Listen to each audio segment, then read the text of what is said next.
Assalamualaikum dan salam Sarawakku sayang. Buletin UKAS edisi petang 14 April 2020 bersama saya Vivian Mirza Ika. Tumpuan Buletin UKAS. Rakyat di negara ini yang didapati ingkar kepada Perintah Kawalan Pergerakan PKP tidak akan dikenakan kompaun sebanyak RM1,000 lagi. Namun mereka akan dihadapkan terus ke mahkamah bermula esok Rabu. Bercakap dalam sidang media perkembangan PKP pada Selasa, Menteri Kanan Datuk Seri Ismail Sabri Yaakob berkata, penguatkuasaan PKP fasa ketiga yang dilaksanakan esok akan lebih tegas bagi memastikan rakyat patuh kepada PKP. Mungkin 1,000 tidak dianggap begitu tinggi untuk menakutkan mereka yang terus ingkar kepada PKP ini. Oleh itu, kita telah bersetuju bahawa pihak polis mulai besok tidak lagi memberikan tumpuan kepada kompaun. Mulai besok, sesiapa yang ditahan akan direman ataupun dan dihadapkan ke mahkamah. Sementara itu, beliau memberitahu setakat Isnin jumlah tangkapan kumulatif ingkar PKP adalah seramai 9,090 individu, manakala jumlah kompaun yang dikeluarkan adalah sebanyak 4,036. Berita seterusnya, Stadium Bandaraya Miri dicadang untuk dijadikan pusat isolasi dalam menghadapi pandemik COVID-19. Menteri Pengangkutan Sarawak yang juga Adun Senadin, Datuk Lee Kim Shin berkata cadangan ini tertakluk kepada keputusan Jawatan Kuasa Pengurusan Bencana Negeri Sarawak JPBNS. Jelas beliau selepas meninjau Stadium Bandaraya Miri, pusat isolasi tersebut mempunyai kapasiti sebanyak 200 hingga 250 buah katil dan akan dilengkapkan dengan fasiliti kesihatan serta kelengkapan perubatan sekiranya cadangan itu diluluskan. Manakala di Bintulu, penduduk di Kampung Asyakirin Fasa 2 diminta tidak panik berikutan seorang penduduk telah dihantar ke Hospital Bintulu kerana disyaki positif COVID-19 dan seorang lagi dikuarantin di rumah. Ahli Parlimen Bintulu Datuk Seri Tiong King Sing berkata, penduduk diminta untuk terus berada di rumah dan pihak berkuasa kini sedang dalam operasi Nyah Cemar di seluruh kawasan tersebut. Semasa meninjau operasi Nyah Cemar di Kampung Asyakirin 2, beliau menambah operasi itu telah disertai 26 petugas bomba, Pejabat Kesihatan Bintulu dan Lembaga Kemajuan Bintulu. Laporan berikutnya.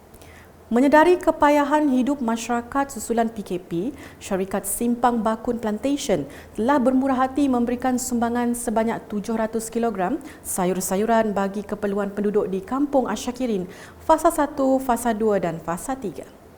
Pada masa sama, Pusat Hikmat Ahli Parlimen Bintulu telah menghantar bantuan ke 3 kampung iaitu Kampung Asyakirin Fasa 1, Fasa 2 dan Fasa 3 kepada 434 ketua isi rumah. Sementara itu, Ketua Kaum Kampung Asyakirin Fasa 1, Pengiran Hamdan Pengiran Kerta berkata, bantuan makanan yang diberikan ketika ini amat bermakna disebabkan kebanyakan penduduk hanya bekerja dengan pendapatan gaji harian. Saya rasa ini salah satu keprihatinan kerajaan Negeri Sarawak atas masalah yang dihadapi oleh penduduk-penduduk kampung bila PKP ini dilaksanakan. Jadi masalah-masalah timbul seperti putusnya punca pendapatan dan ada antara mereka yang langsung tak dapat bekerja. Ramai di antara penduduk ini adalah orang bergaji harian. Beralih kepada bantuan makanan Sarawakku sayang. Di Kapit, pengagihan bantuan makanan berjalan mengikut jadual dan dijangka selesai pada hujung minggu ini. Pegawai Daerah Kapit, Cherry Sologo Sabut berkata, bantuan makanan yang diterima adalah sumbangan daripada Kerajaan Negeri, Ahli Parlimen, ADUN, Agensi Pengurusan Bencana Negara dan Kementerian Keuangan. Ada tempat sebagai contoh saya beri di Dun Belaga N65, semua tempat tu sudah kita beri 100%. Itu bagi Dun Belaga lah. Sementara bagi Dun Bukit Guram kita ada 3,000 Bukit Guram, Dun Bukit Guram kita ada 3,603 ketua isi rumah dan kita telah agihkan 1,148 isi rumah dan baki 2,455 yang sekarang ini dalam proses penghantaran dan proses pengambilan oleh penduduk-penduduk di kampung lah. So maksud dari segi peratusan keseluruhan di daerah Kapit, saya secara kasar lah, saya rasa lebih 70% telah diagihkan. Sementara itu, Pegawai Kebajikan Masyarakat Bahagian Kapit, Daryl berkata, bantuan yang disalurkan menerusi Jabatan Kebajikan Masyarakat telah hampir lengkap diagihkan kepada para penerima. Kebanyakan kota yang diberikan kepada kebajikan telah diserahkan kepada mereka yang sasaran. Sementara itu, di Bukit Goram, tuai rumah dari kawasan berkenaan melahirkan penghargaan kepada kerajaan negeri dalam menyediakan bantuan makanan Sarawak Kusayang bagi meringankan beban penduduk di rumah panjang. Tuai rumah Bubut Benang berkata Ahli Parlimen Kapit, Datuk Alexander Nantalinggi serta Wakil Adun Bukit Goram, Jefferson Jamid Unyat telah menunjukkan komitmen yang tinggi membantu rakyat di kawasan itu. Terima kasih kepada YB kami, lebih lagi ke perintah kami, sudah nyukung kami, mantuk kami barang bantuan pemakai itu. Jadi terima kasih kepada saya mengagai perintah lalu.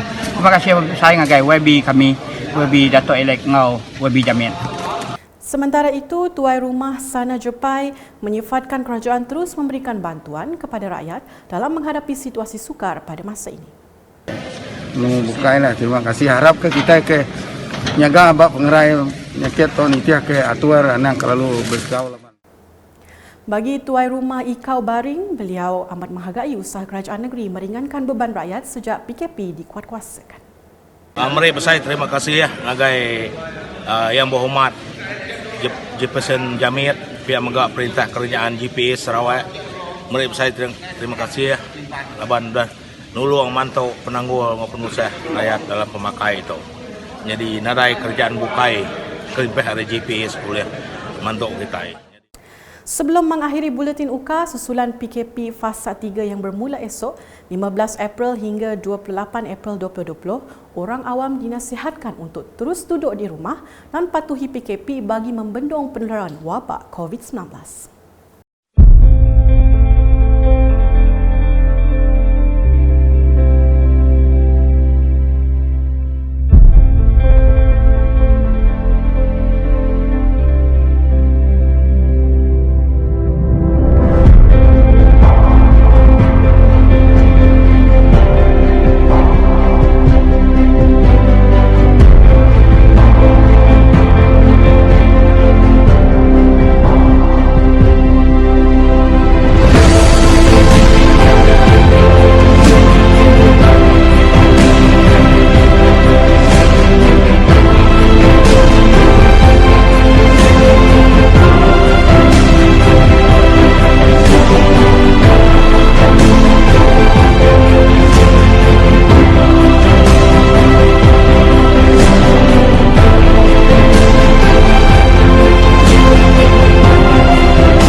Sekian edisi petang bersama saya Vivi Emirza Ika dan kru penerbitan. Sentiasa waspada di mana sahaja anda berada.